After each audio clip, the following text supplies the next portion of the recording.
గరుడ పురాణం. దీని గురించి వినడానికైనా చెప్పడానికైనా చాలామంది భయపడుతుంటారు. కానీ దీని గురించి తెలుసుకోవడంలో ఎలాంటి తప్పు లేదు, భయపడాల్సిన అవసరమూ లేదు. ఈ గరుడ పురాణం వ్యాస మహర్షుల వారిచే రచించబడిన అష్టాదశ పురాణాల్లో ఒకటి. ఇది వైష్ణవ సంప్రదాయానికి చెందిన పురాణం. ఈ పురాణం శ్రీ మహావిష్ణువు అతని వాహనమైన గరుత్మంతుడికి ఉపదేశించబడింది. అందుకే దీనికి గరుడ పురాణం అనే పేరు వచ్చింది. ఈ పురాణం ప్రకారం మనిషి మరణించిన తర్వాత ఆ మనిషి యొక్క ఆత్మ ప్రయాణం ఏ విధంగా జరుగుతుందో, మరియు ఈ భూమిపై మహాలయ పుణ్యపక్షాలు ఏ విధంగా మొదలయ్యాయో ఈ వీడియోలో తెలుసుకుందాం. ఫ్రెండ్స్, కథలోకి వెళ్ళే ముందు ఒక చిన్న రిక్వెస్ట్. ఈ ఛానల్ని ఫస్ట్ టైం చూస్తున్న వారైతే మన ఛానల్ని సబ్స్క్రైబ్ చేసుకోండి. కథ పూర్తిగా విన్న తర్వాత నచ్చితే ఒక లైక్ చేయండి చాలు. మీరు చేసే ఒక్క లైక్ మరియు చిన్న కమెంట్ మాకు నెక్స్ట్ వీడియో చేయడానికి ఎంకరేజింగ్గా ఉంటుంది. ఇక కథలోకి వెళితే, గరుడ పురాణం ప్రకారం మనిషి చనిపోయిన తర్వాత ఆ వ్యక్తి ఆత్మను యమభటులు వచ్చి మొదటగా నరకానికి తీసుకొని వెళతారు. అక్కడ అతను తన జీవితకాలంలో చేసిన కర్మలన్నింటినీ ఆ ఆత్మకు చూపిస్తారు.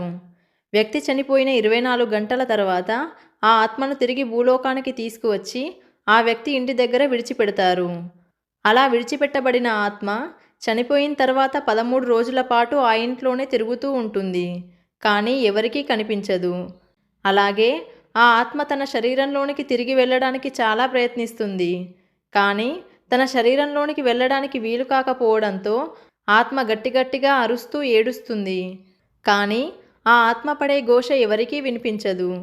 11వ రోజున పిండం పెట్టిన తర్వాత ఆ వ్యక్తి తన జీవితకాలంలో చేసిన కర్మలను బట్టి ఆ ఆత్మ స్వర్గానికి కానీ లేదా నరకానికి కానీ యాత్రకు బయలుదేరుతుంది. అలా యాత్రకని బయలుదేరిన ఆత్మకి మనం 11వ రోజున పెట్టిన పిండం ఆహారంగా ఉపయోగపడుతుంది.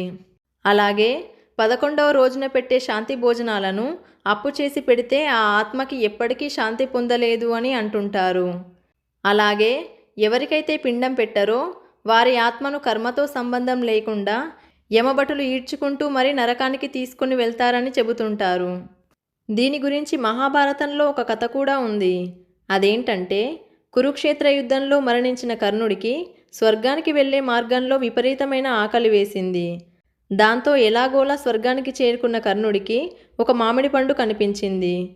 తన ఎదురుగా ఉన్న మామిడి పండును ముట్టుకోగానే అది బంగారపు మామిడి కాయలా మారిపోయింది.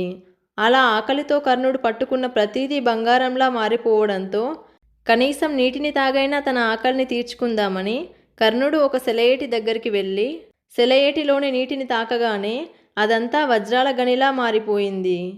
అదంతా దూరం నుండి గమనిస్తున్న ఇంద్రుడు కర్ణుడి దగ్గరికి వచ్చి కర్ణుడితో, భూలోకంలో నువ్వు ఏదైతే దానధర్మాలు చేసి ఉంటావో అవే నీకు స్వర్గంలో లభిస్తాయని చెప్పి, భూలోకంలో నువ్వు బంగారం వజ్రాలు తప్ప ఇంకా వేరేదేదీ నువ్వు దానం చేయలేదని, అలాగే నీ పితృదేవతలకి శ్రాద్ధ కర్మలు కానీ వారి పేరు మీద పిండ ప్రదానం కానీ అన్నదానాలు కానీ చేయలేదని ఇంద్రుడు కర్ణుడికి గుర్తు చేశాడు.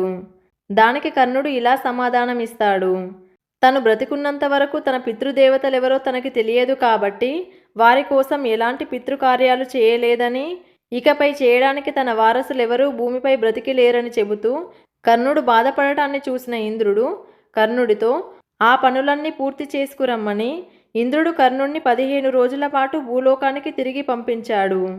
అలా కర్ణుడి వల్ల ఈ భూమిపై మహాలయ పుణ్యపక్షాలు మొదలయ్యాయి. దీని గురించి స్కాందపురాణం నాగరఖండంలో ఈ విధంగా ఉంది. మహాలయ పుణ్యపక్షాలు అనగా భాద్రపద మాసంలో వచ్చే కృష్ణపక్షమును మహాలయ పక్షమని అంటారు.